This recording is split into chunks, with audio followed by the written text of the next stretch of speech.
What is going on, everyone? It is Crow from Children of Alara, and today we're bringing you another deck tech. This one is going to be a little bit different than the formats we've done in the past. Just kind of testing the waters, seeing if this is what people want to see. Either way, it's a great way for me to just get my thoughts out there. What we aim to do is give you all a quick rundown of my Nicol Bolas deck. This is the one that was featured on our latest gameplay, and if you haven't checked that out, I would strongly advise doing so. So many cool interactions, and we would just really love the support. If you're new to the channel, consider giving this video a like, subscribe if you're feeling adventurous, and for the truly bold, sharing this video gives you a ton of ways to help support us. Anyways, Nicol Bolas, the Ravager. This card is absolutely insane. It's a 1, a blue, black, and a red for a 4/4 flying elder dragon that has, when he enters the battlefield, each opponent has to discard a card. You can then go ahead and pay 4, a blue, a black, and a red to flip Nicol Bolas and have him become Nicol Bolas, the Arisen. A legendary planeswalker with 7 starting loyalty with a slew of abilities. You can +2 him to draw 2 cards, -3 him to have him deal 10 damage to target creature or planeswalker, -4 him to put target creature or planeswalker card from any graveyard onto the battlefield under your control, or his ultimate, which allows us to exile all but the bottom card of target player's library. What we're going to try to do today is utilize the discard theme that's built within the card, along with a mixture of other Grixis good stuff to have us enjoy a fun game of Magic with our friends.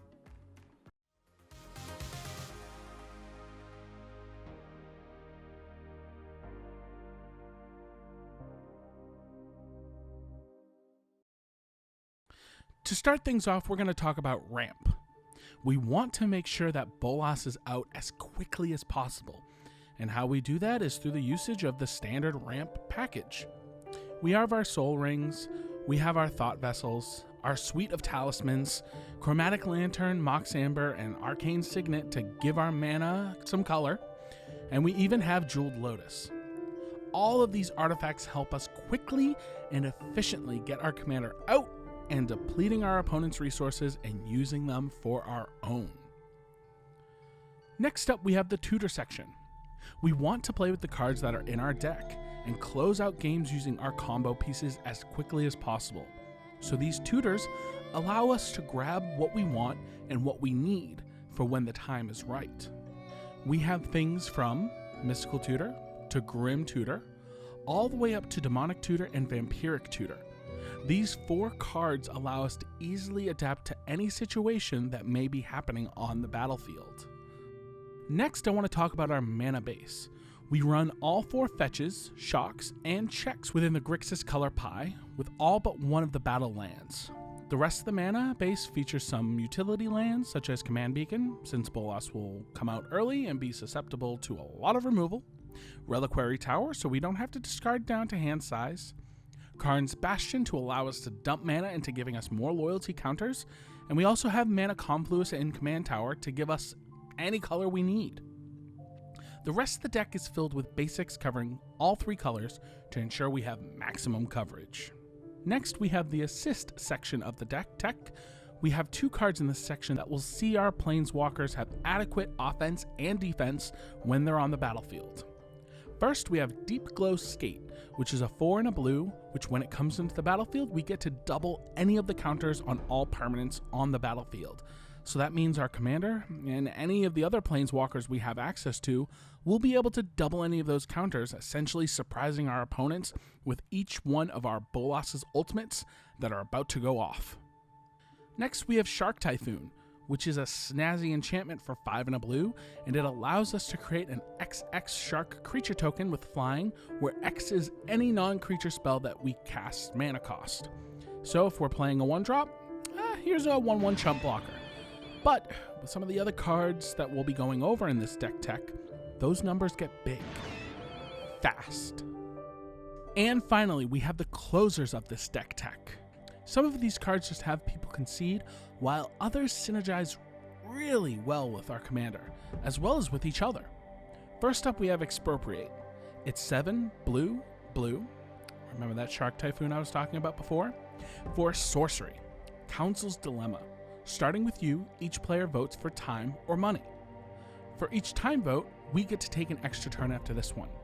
For each money vote, we get to choose a permanent owned by that voter and gain control of it. This allows us to just get one free turn right off the bat, but then we can start playing politics with our opponents.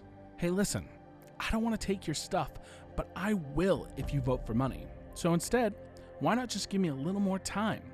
Generally, that time means I'm going to end the game, but our opponents don't necessarily know that. And for the most part, people like to play with their decks. It's magic. We build our decks to do flashy things they're supposed to, and we want others to see those flashy things as well. We don't want others to do those things with our cards. Next up, we have the dynamic duo of Tergrid, God of Fright, and Sire of Insanity. And let me just say, anyone with a heavy discard theme that's running these colors needs to have these two in their deck. When these two cards hit the field, they allow us to take every single permanent from our opponent's hands and place them onto the battlefield from the graveyard under our control. This is one of my favorite combos, and I don't think Sire of Insanity gets as much love as it should. But how are we going to be playing all these big splashy spells? We're seeing a lot of 6 drops, 8 drops, so how do we get the mana to play multiple of these per turn?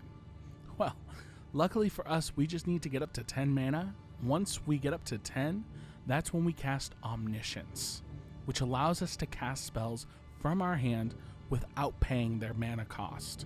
This means we can play everything that we own, and then when it comes to the discard phase, if Sire is out, we don't have to worry about top decking, as everyone will be on a mostly even playing field. And if you can get the invocation variant, then flavor points are a full-blown win there. Next, we have another flavorful card in the deck, Bolas' Citadel.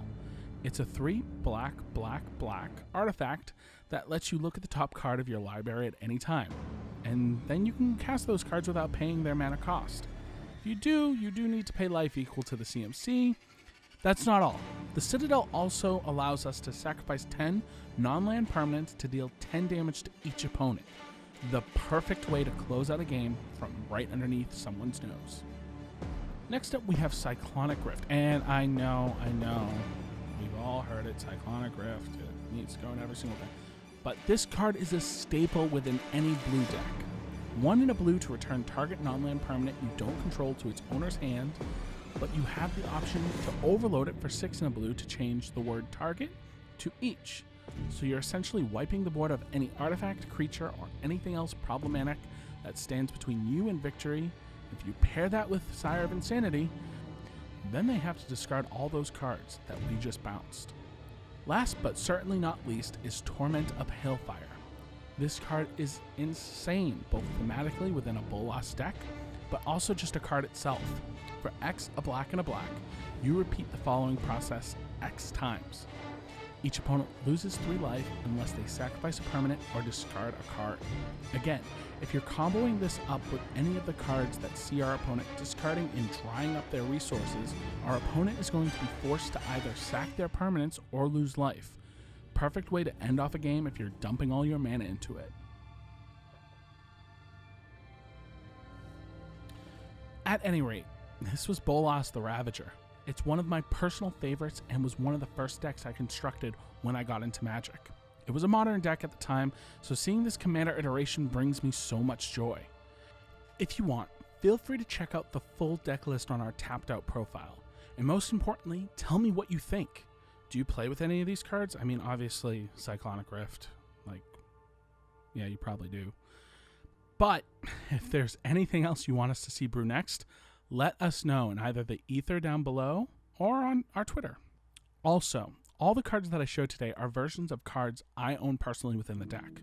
So some of them may be way cheaper than what I've actually shown here on screen. You can go ahead and pick up any one of these cards that I mentioned, or you can browse TCG Player's expansive library by using our affiliate link. Doing so allows us to get a little bit of money on the side so that I can go ahead and keep on doing this, and COA can keep being COA. If you've made it this far, I want to say thank you. Please, once again, consider subscribing, clicking that like button, sharing with your friends, letting them know, like, hey, you should kind of check out this channel. They're doing kind of cool things. They do a lot of goofy shorts, but we're having fun here. And we hope that you have fun with us too.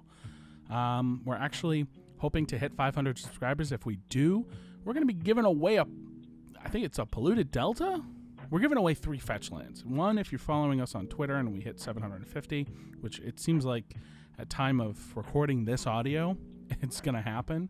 YouTube, we're, about like 200 or so subscribers away from hitting that 500 mark.